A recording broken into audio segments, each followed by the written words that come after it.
Yes, it's time to announcement. ఏ క్షణంలోనైనా Telangana BJP అధ్యక్షుడి ఎంపికపై ప్రకటన రానుంది. ఆల్మోస్ట్ కాషాయ రథసారథి ఎంపిక పూర్తయిందని అనౌన్స్ చేయడమే ఆలస్యమని కమలనాథులు చెబుతున్న మాట. ప్లస్ పాయింట్స్ చెప్పుకుంటూ చివరికి ఆశావాహులు ప్రయత్నాలను ఆపడం లేదట. అయితే అనుచరులకు మాత్రం అధ్యక్ష పదవి వచ్చేది మనకేనని చెప్పుకుంటున్నారట. ఇందుకే తెలంగాణ బీజేపీ రథసారథి అయ్యేదెవరు? ఏ అంశాలను బీజేపీ పెద్దలు పరిగణలోకి తీసుకుంటున్నారు?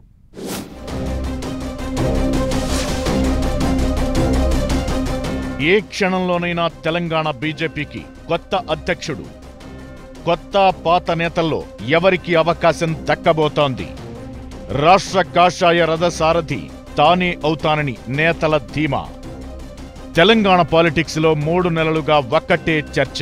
అదే బీజేపీ రాష్ట్ర అధ్యక్ష ఎంపిక. ఎందరో ఆశావహులు, ఎన్నో ఈక్వేషన్స్, మరెన్నో క్యాలిక్యులేషన్స్ మధ్య 4-5 నెలలుగా తెలంగాణ బీజేపీ ప్రెసిడెంట్ ఎంపిక డైలీ ఎపిసోడ్ గా కంటిన్యూ అవుతోంది. అయితే ఇప్పుడు అధ్యక్షుడి ఎంపిక ఆల్మోస్ట్ పూర్తయిందని అంటున్నారు కమలనాథులు. ఏ క్షణంలోనైనా జాతీయ నాయకత్వం నుంచి ప్రకటన రావచ్చని చెబుతున్నారు. ఈ నేపథ్యంలో రాష్ట్ర కాషాయ రథసారథి రేసులో ఉన్న నేతల్లో ఓవైపు గుబులు, ఇంకోవైపు ధీమా కనిపిస్తోందట. పైకి మాత్రం తమకే అధ్యక్ష పదవి రాబోతోందని చెబుతున్నప్పటికీ అధిష్టానం ఏ ఈక్వేషన్స్ ను లెక్కలోకి తీసుకుంటుందోనన్న టెన్షన్ మాత్రం ఆశావహుల్లో కనిపిస్తోంది.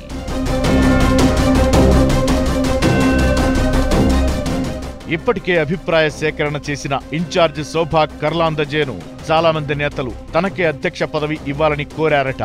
ఏకాభిప్రాయం అటుంచితే ఎవరికి వారే తనకే పార్టీ పగ్గాలివ్వాలని కోరడంతో ఓవర్ టు ఢిల్లీ అయిపోయిందట సీన్. ఈ నేపథ్యంలో బీజేపీ రాష్ట్ర వ్యవహారాల ఇన్ఛార్జ్ సునీల్ బన్సల్ హైదరాబాద్ కు రానుండడం ఆసక్తికరంగా మారింది. ఆయన తెలంగాణ పర్యటనలో ఉండగానే బీజేపీ అధిష్టానం అధ్యక్షుడి ఎంపికపై ప్రకటన చేసే అవకాశముందన్న ప్రచారం జరుగుతోంది. బీజేపీ రాష్ట్ర అధ్యక్షుడి రేసులో ఎంపీలు ఈటెల రాజేందర్, బండి సంజయ్, ధర్మపురి అరవింద్, రఘునందన్ రావుతో పాటు బీజేపీ సీనియర్ నేత మాజీ ఎమ్మెల్సీ రామచంద్రరావు, చింతల రామచంద్రారెడ్డి పేర్లు వినిపిస్తూ వస్తున్నాయి. ఎమ్మెల్యేల నుంచి పాయల్ శంకర్ కూడా తాను రేసులో ఉన్నానని సన్నిహితులతో చెప్పుకుంటున్నారు. ఇక అనూహ్యంగా బీజేపీ జాతీయ ఉపాధ్యక్షురాలు డీకే అరుణ, మరో జాతీయ నేత మురళీధర్ రావు పేర్లు కూడా తెరపైకొచ్చాయి.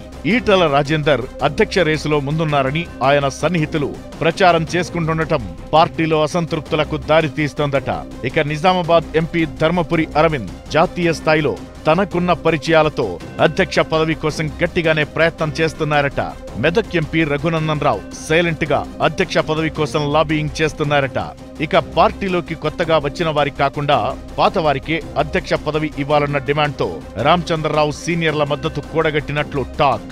ఎంపీల్లో ఎవరికి ఛాన్స్ ఇచ్చినా పార్టీ తమ కంట్రోల్లో ఉండదని భావిస్తున్న ఒకరిద్దరు సీనియర్ నేతలు పాయల్ శంకర్ పేరును ప్రతిపాదించినట్లు బీజేపీ రాష్ట్ర కార్యాలయంలో గుసగుసలు వినిపిస్తున్నాయి.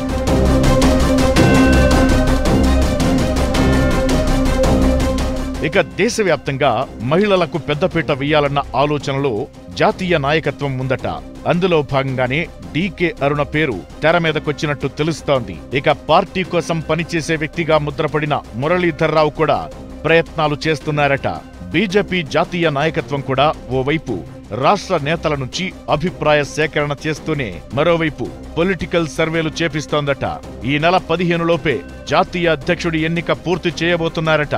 అంతలోపే తెలంగాణ బీజేపీ అధ్యక్ష సెలక్షన్ ఉంటుందన్న చర్చ సాగుతోంది. ఈ నేపథ్యంలోనే ఏ క్షణంలోనైనా బీజేపీ జాతీయ నాయకత్వం నుంచి ప్రకటన రావచ్చన్న టాక్ బలంగా వినిపిస్తోంది. తెలంగాణ కాషాయ రథ సారథిగా ఎవరికి అవకాశం దక్కబోతోందో చూడాలి మరి.